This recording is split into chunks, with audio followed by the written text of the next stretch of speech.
There are moments in baseball that stop time. Moments where the crack of a bat, the roar of a crowd, or the explosion of bodies on a field burns itself permanently into the memory of everyone who witnesses it. Moments that are talked about not just for days or weeks, but for generations.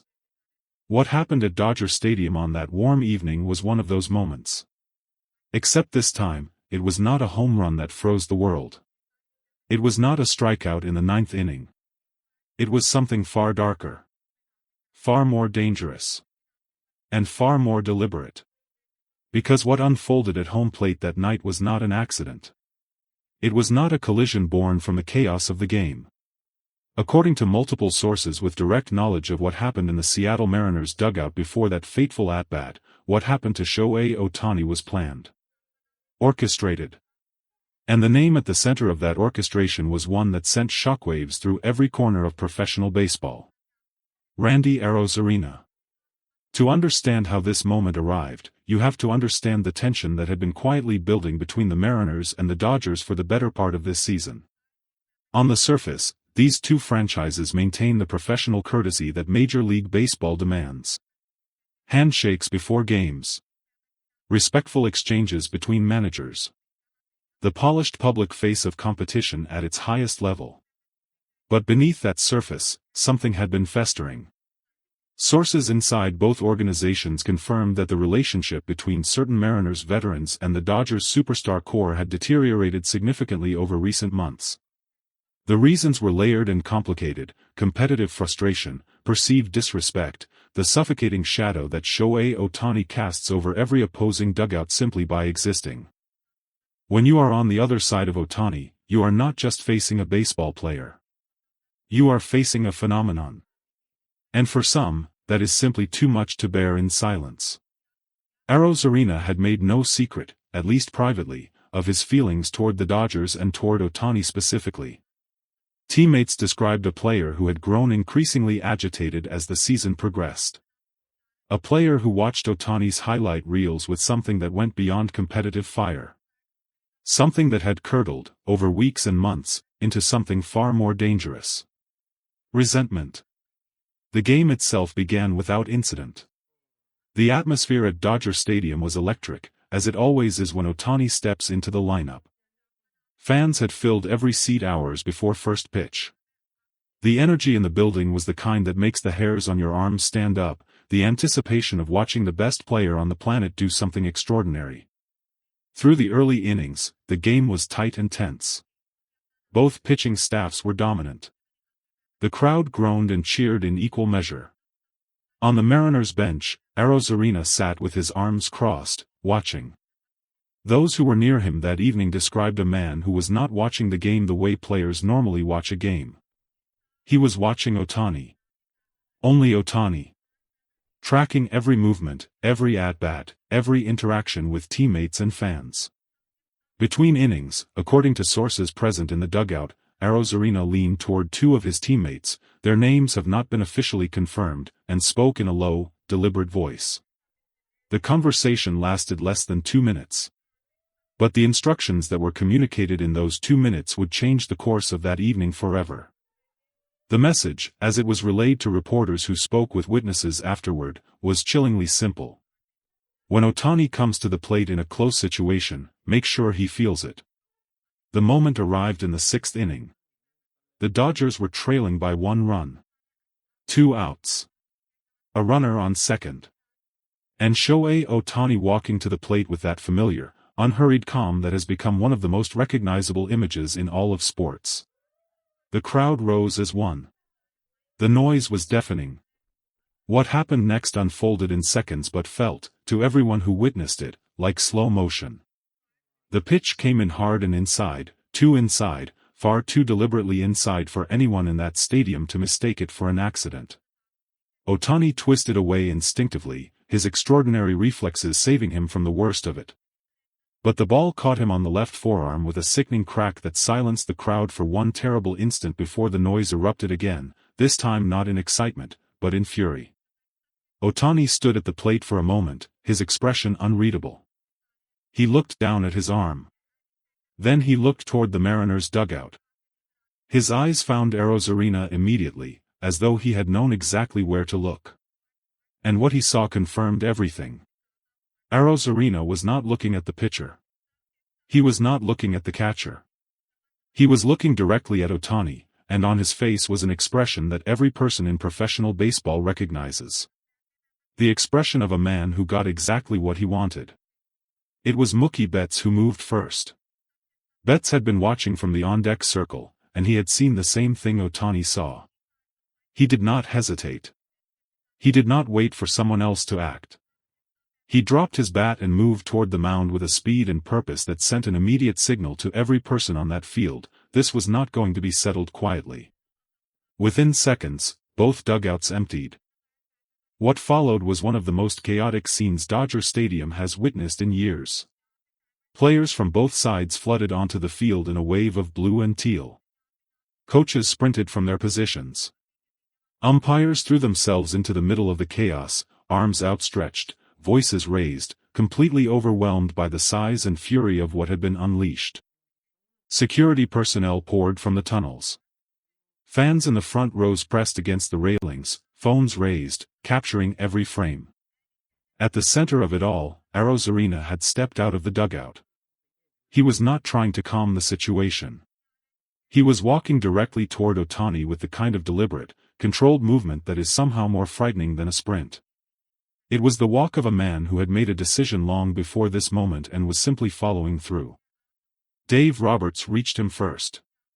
The Dodgers manager, normally the most composed man in any room, planted himself directly in Arozarena's path and said something that those close enough to hear described as the firmest words Roberts has spoken on a baseball field in his entire managerial career. His voice did not shake. His eyes did not waver. Whatever he said, it stopped Arozarena in his tracks. The brawl lasted 4 minutes and 17 seconds.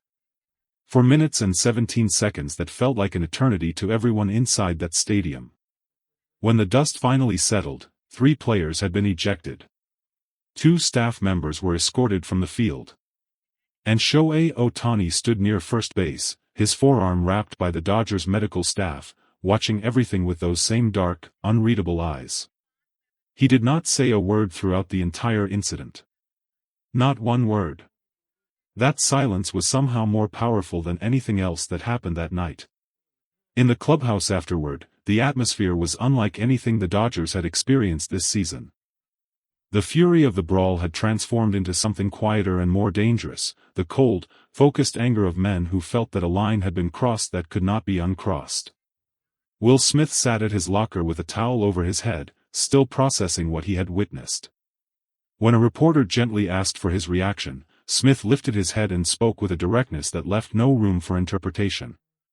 That was not baseball. I don't care what anyone says. You don't do that to another player. You don't plan something like that. This isn't over. Across the room, Freddie Freeman stood with his arms folded, his jaw tight, his eyes carrying the particular anger of a veteran who has seen enough baseball to know exactly how rare and how serious this kind of deliberate targeting truly is. He did not speak to reporters. He did not need to. Mookie Betts, who had started the charge from the on-deck circle, sat calmly in front of his locker and spoke in that quiet, certain voice that his teammates have come to recognize as the most serious version of Mookie Betts. We protect each other in this clubhouse. Every single one of us. That's not going to change. And whoever thinks they can come into our house and do something like this needs to understand, there are consequences. In this game, there are always consequences. The reaction from the baseball world was immediate and overwhelming. Within 2 hours of the final out, every major sports network had broken from its regular programming to cover the incident. Former players flooded social media with statements of outrage. Current managers around the league spoke carefully but pointedly about the culture of the game and the unwritten rules that separate competition from something uglier. The league office announced that evening that a full investigation would be launched immediately. Disciplinary hearings were expected to begin within days. Suspensions, according to multiple analysts familiar with MLB's process, were considered virtually certain. The only questions were how many players would be suspended, and for how long. For Arozarena, the calculus was particularly grim. If the reports of deliberate instruction to target Ohtani were confirmed through the league's investigation, the punishment would be unlike anything seen in the sport for years. The word being used in league circles, spoken carefully and with full understanding of its weight, was unprecedented.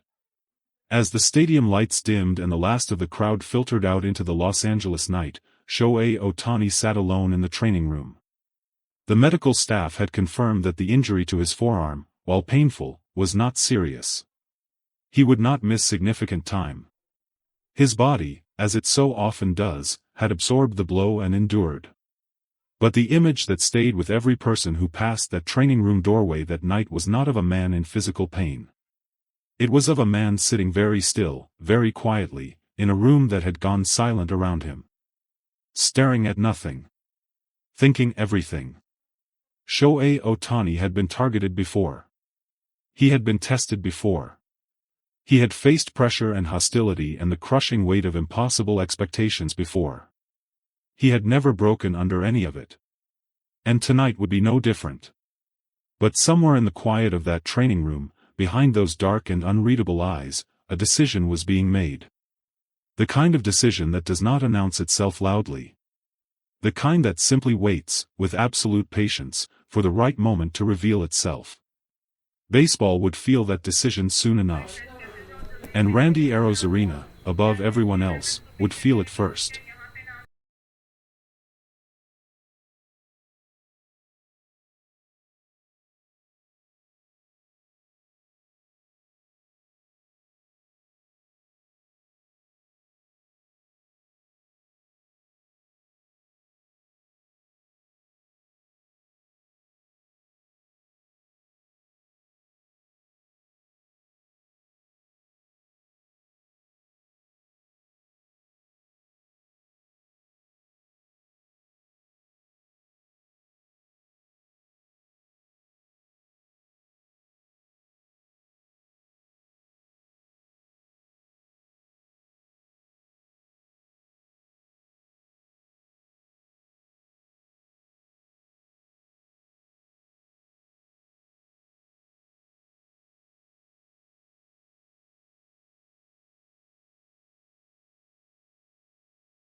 जोर वाले सी दी चौकी वाली कहते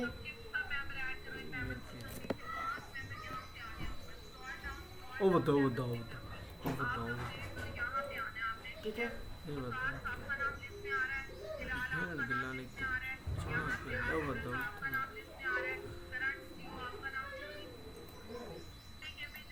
कढ़ाई भैया बड़े लिखा के हम मजीबाजी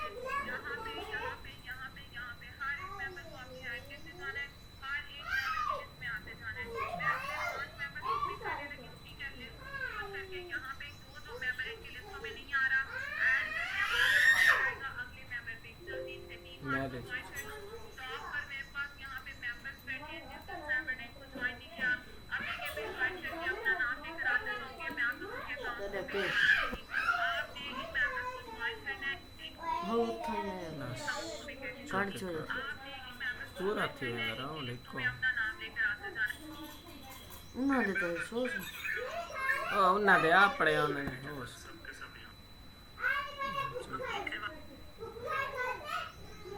कौन होगा